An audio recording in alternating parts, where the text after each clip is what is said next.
What up mga gar?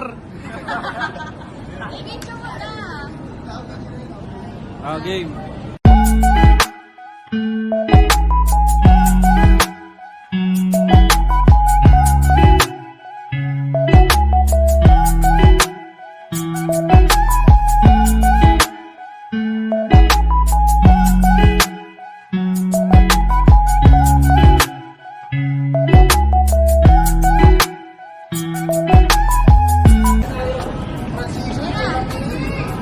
What up guys? Andito kami sa Pitex. We're going to Mahogany, Tagaytay.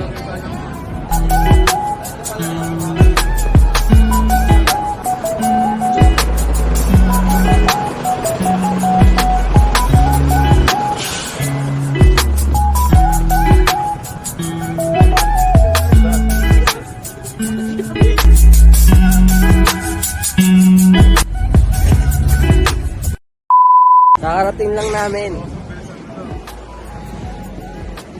We are walking to our destination, Mahogany. Yes.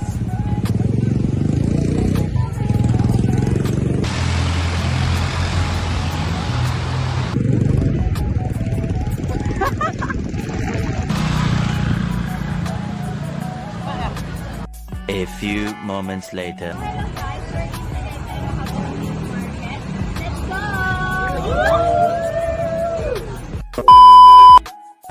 Guys, ano na lang po yung video? Okay. Kaya kayo si Nati, oh. Hello po. Good afternoon po sa inyo. And nandito na po kami, mag-interview na po kami kala ate na nagbebenta ng meat. And ate, okay lang po ba na maging supplier namin kayo kahit nasa malayong lugar kami? Depende sa pag-uusapan natin presyo. Pwede naman kami mag-deliver basta makakasundo tayo sa presyo natin. Question number 2 po. Kaya po ba na i-deliver sa tamang oras yung supply na kailangan namin kung sakaling may supplier namin?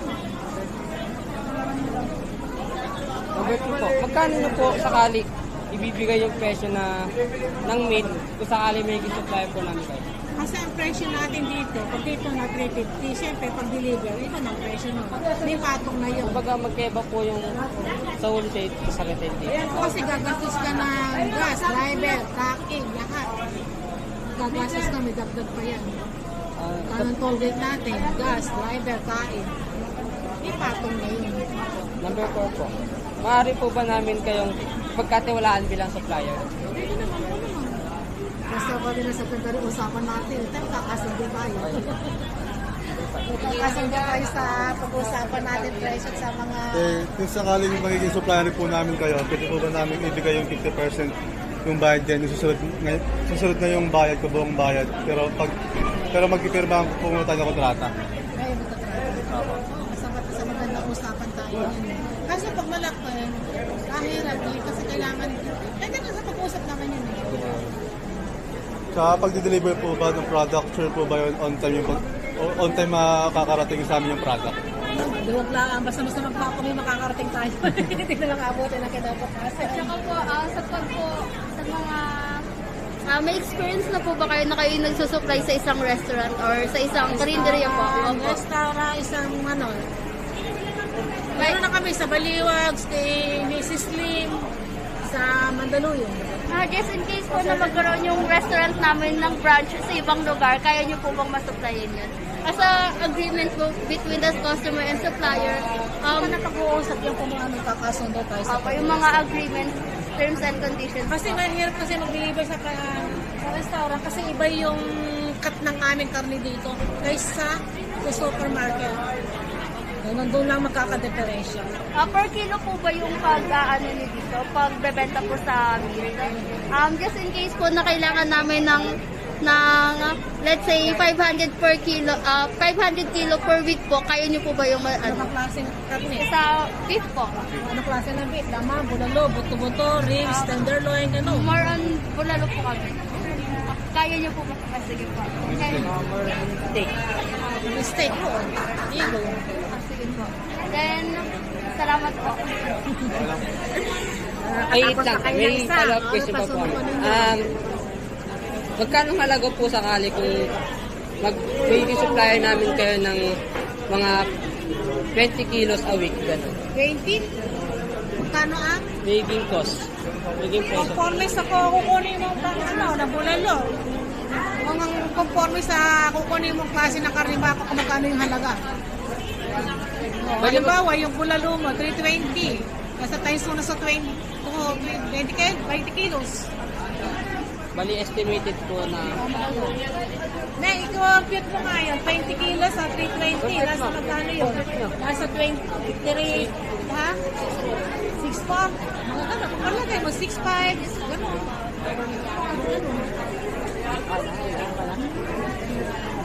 Isa pa po, just in case po na maging yung relationship natin as supplier and customer at tumagal po yun ng 5 taon, 10 taon, then madami na po kaming branches sa iba't ibang lugar.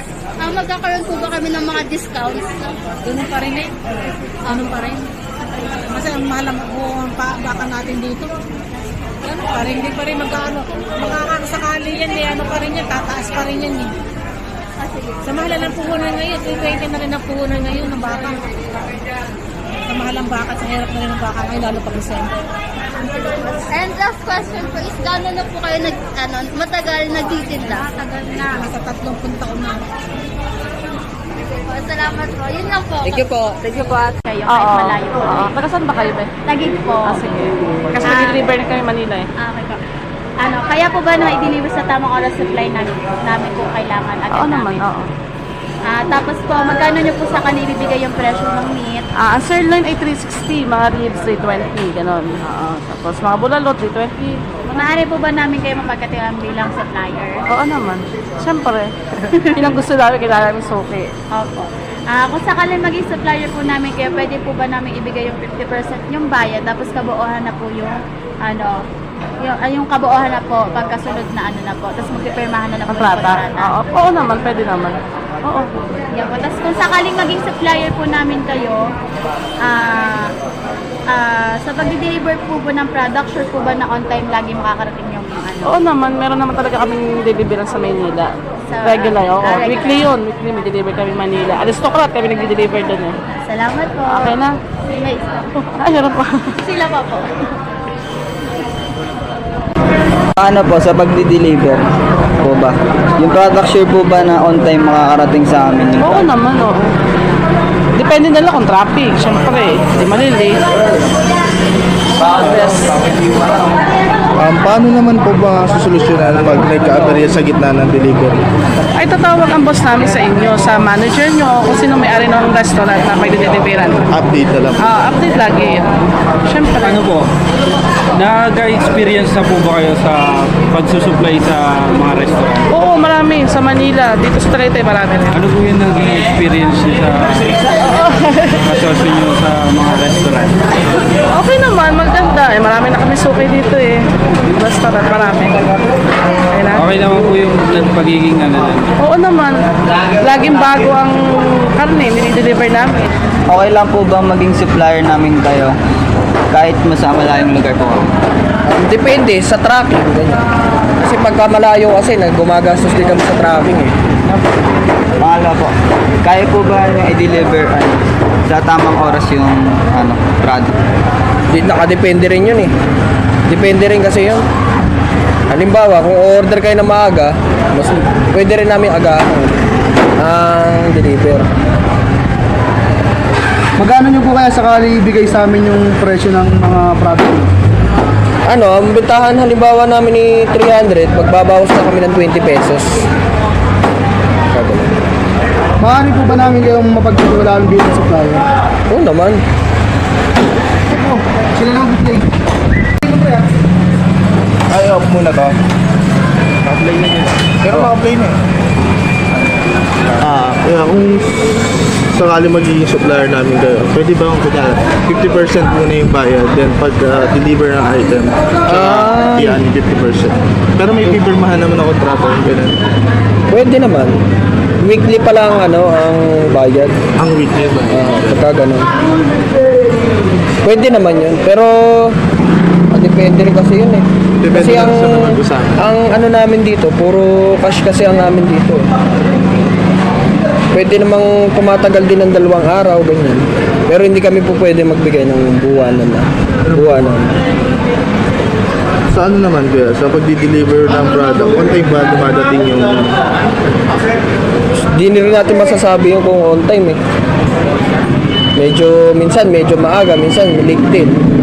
Nakadepende rin kasi yun kung gaano kalayo yung dideliveran.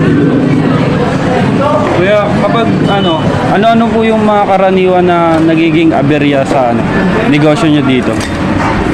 Sa utang lang. Yun lang. Paano nyo po nasusolusyonan yung mga ganung bagay? Nasa ano rin yun eh, nasa nagtitinda rin yun eh. Nasa ma-handle din pala yun. Nung dati po ba, nakapag-experience na kayo mag-supply sa restaurant? Marami na kami ano. Ano po yung mga naging after? Utang. Utang din. Di na namin sila dinideliveran kasi nga hindi na sila nakakabayad ng utang. Ganun. Thank you po. Thank you. Po ba kung nasunod po ba kayo sa binababa sa inyong presyo? Depende sa item namin. Sa binababa sa inyo? Kasi minsan hindi naman namin masusunod yung presyo nito eh. Gawa ng may may ahente kami sa item namin eh. Minsan magtataas, minsan magbababa. So, ibig sabihin, mag-a-adjust kami sa presyo. Pwede rin kami, nag-a-adjust din naman kami sa pag bumababa. Okay po. Salamat po. Thank you. Ano po kaya, may katanungan lang po ako. Okay lang po ba na maging supplier namin kayo kahit nasa malayong lugar po? Pangalawa po, kaya po ba na i-deliver sa tamang oras yung supply na kailangan? Oo naman. Magkano nyo po sakali ibibigay yung presyo ng mga karne? Bigyan natin siya, 300 na lang yung buto-buto, yun naman 350. Sa ano po, maaari po ba namin kayong mapagkatiwalaan bilang supplier? Oo naman, siyempre naman. Kung sakali pong magiging supplier po namin kayo, pwede po ba namin ibigay ng 50% yung bayad, then sa susunod na po yung kabuang bayad, pero magpipirmahan po tayo ng kontrata? Sa pagdi-deliver naman po ng product, sure po ba na on time na makakarating po sa amin ang product? Oo. Yun, salamat po.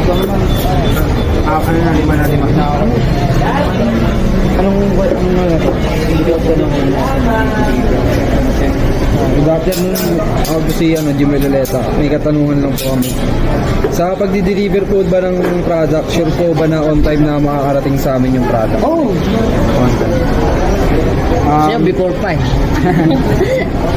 Next po, paano po masusolusyonan pag nagka-aberya sa gitna ng deliver?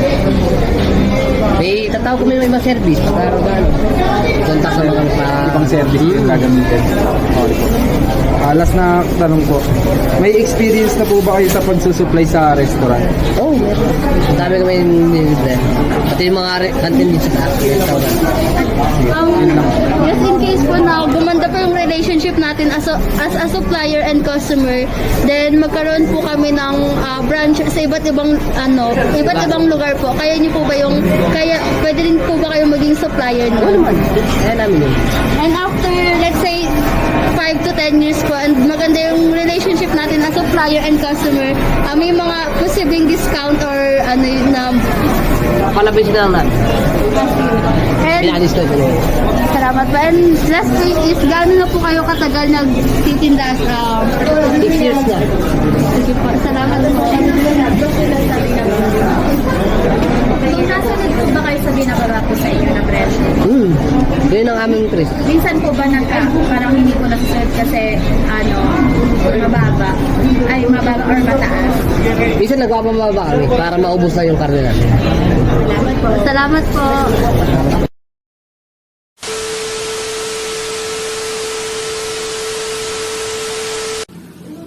Mr. Taril, since maganda na yung business mo ngayon, paano ito nagsimula? Way back 2018, nakipagsapalaran ako dito sa Metro Manila para maganap ng trabaho. Tapos, kasamaang palad, hindi ako na tanggap. Kaya, simula nun, may naganap pa ako ulit ng ma-applyan, then na-reject na naman ako. Tapos, pag uwi ko nun, wala na akong pera, 38 pesos. Syempre, hindi mo maiwasan magutom sa isang araw. Tapos nadaanan ko yung isang kainan, tapos wala nang bumibili masyado sa kanila. Kasi maliit lang na business eh. Tapos nung kumain ako dun, naisip ko, ba't di ko i-try yung business na pag-supply ng baka? Tapos dun nagsimula yung business namin. Tapos nung una, nahihirapan kami kasi wala kaming kaalam-alam sa pagtayo ng business. Then, nung tumagal, yun, nagamay na namin. Mr. Taril, paano nyo may iwasan yung mga negatibong sinasabi ng ibang tao?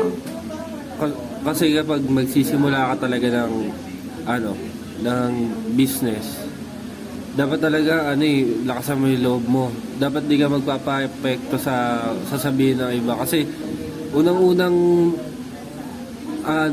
magsasabi ng negatibo dyan, yung mga kalapit mo pa sa buhay, kunwari yung mga magulang mo, kapatid mo, ganon. Kung ikaw mabubuhay ka sa perception ng ibang tao, hindi mo magagawa yung mga bagay na gusto mong gawin. Kumbaga, kung anong tama sa ibang tao, ayun na lang rin yung tama sa'yo. Hindi mo na isipin yung mga dapat mong gawin at yung mga pangarap mo.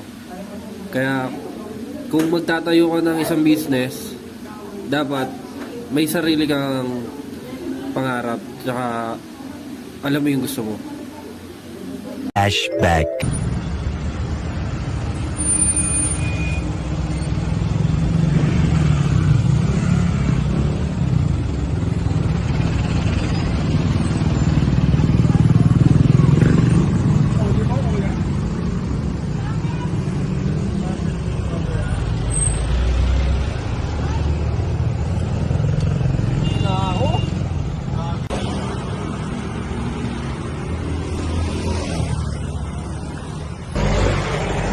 Anong pamasahe?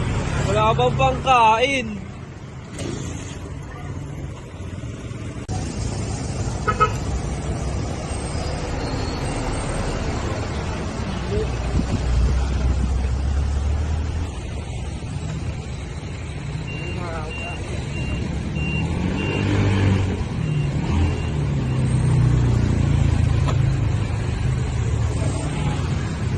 Pakain dito?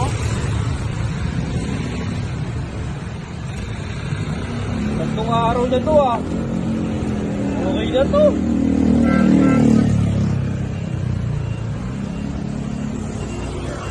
Maitin kaya ako. Tama. A few inches later.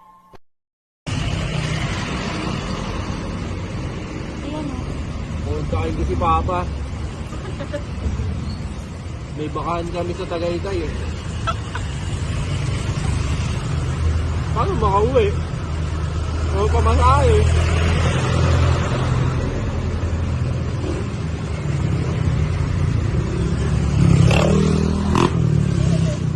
Ano na? Ang buhay to!